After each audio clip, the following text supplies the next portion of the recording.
Isso causa um abalo tremendo para a muito família, grande, né? Para a muito mãe grande. E principalmente um abalo psicológico para essa criança, né? Esse é um caso, né? E esse caso eu quis colocar justamente por essa questão que para a gente entender os que eu desdobramentos, acho né, doutora? Eu acho que esse desdobramento é preocupante.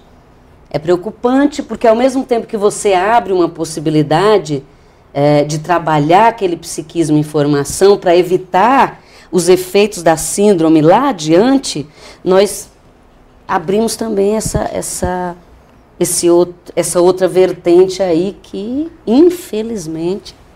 Quando esse tipo de trabalho, digamos, é desvirtuado. Exatamente. Agora, doutora, a senhora falou sobre os efeitos da síndrome. Como é que a gente poderia explicar quais são eles?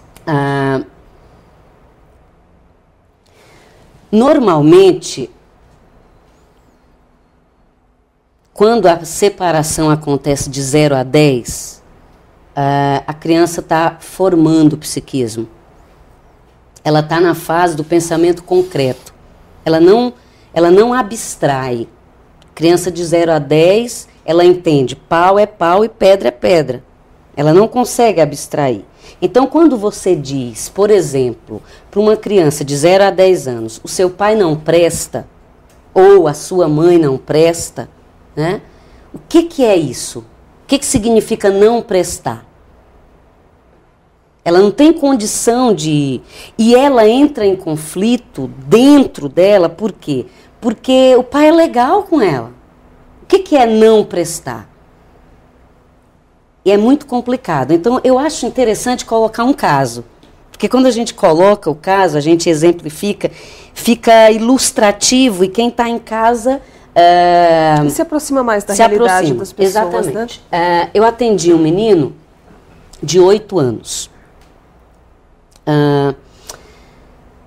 O pai dele começou a namorar a melhor amiga da mãe dele. Na cabeça dele começou uma confusão muito grande, porque a tia que era legal, que vivia na minha casa, agora ela está com meu pai. Começou, ele tinha 8 anos na época. A mãe dele, por sua vez, ao abordá-lo, ao tentar explicá-lo alguma coisa, ela piorou muito, porque ela estava muito magoada, claro. E aí ela falou pro filho dela que a partir daquele momento a tia fulana tinha virado bruxa. Ela era muito má e ela era uma bruxa. Muito bem.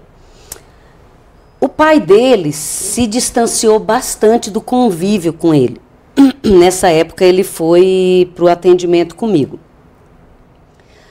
Depois de um tempo, a mãe dele teve um problema de saúde e as contingências da vida levaram o menino para perto do pai. E aí ele foi para o apartamento onde o pai está morando atualmente com a bruxa. Tendo 8 anos e pensando concreto, toda bruxa que se preza tem uma vassourinha básica, não é?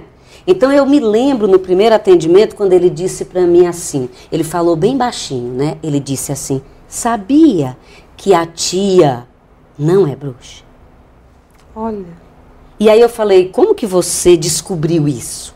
Aí ele disse, eu cheguei lá e fui procurar onde estava a vassoura. Então ele procurou, tem todo aquele lado de fantasia, todo aquele lado de criança. E de um psiquismo que está em formação, né? E ele foi procurar. Ele procurou a vassoura em todos os cantos, maleiros, e não encontrou a bendita da vassoura. Mas tinha um segundo problema. Bruxa faz poção mágica. E pode até matar ele. Então ele ficou sem comer uns dias. Ele evitava comer. Então ele comia bolacha, né? Porque era ele que abria a bolacha. Mas ele começou a observar que a bruxa era legal. A bruxa, por exemplo, rezava com ele antes de dormir. ia levá-lo na cama, coisa que a mãe dele não fazia. Rezava com ele, colocava comida, sentava junto com ele para acompanhar a lição. A mãe dele não fazia isso. Seja por qual razão fosse, né? Mas ela não fazia. E ele começou o grande conflito dentro da cabeça dele. Quem é bruxa, afinal? Minha mãe mente para mim. E aí, é até interessante o paralelo, né? Porque o feitiço virou contra o feiticeiro. Ele passou a odiar a mãe. Então, nós estamos há 2 anos já aí num trabalho de muito alcance, né? De profundidade com ele, justamente para reverter a figura materna nessa introjeção que ele fez desse conflito, não é? A minha mãe, que era legal, que me amava, que só queria meu bem, que queria me proteger, como que ela mentiu para mim? E a tia não é bruxa, ela é legal. Ela põe comida para mim, ela me leva na escola, ela se preocupa com a minha lição, ela até reza comigo. Que bruxa mais legal! E hoje esse menino, esse garotinho, vive com o pai? Ele ficou com o pai, ele tá com o pai, tá com a bruxa. Né? Então, assim, é verdade que nós temos que entender o sofrimento da mãe, é verdade que nós temos que entender que naquele momento, magoada, com todas as questões, ela foi mal, né? Como os adolescentes costumam dizer, foi mal. O ideal é que nesse momento, mesmo vivenciando a dor, mesmo estando magoado, separe. Pai, esse é seu pai. E ele vai ser seu pai sempre.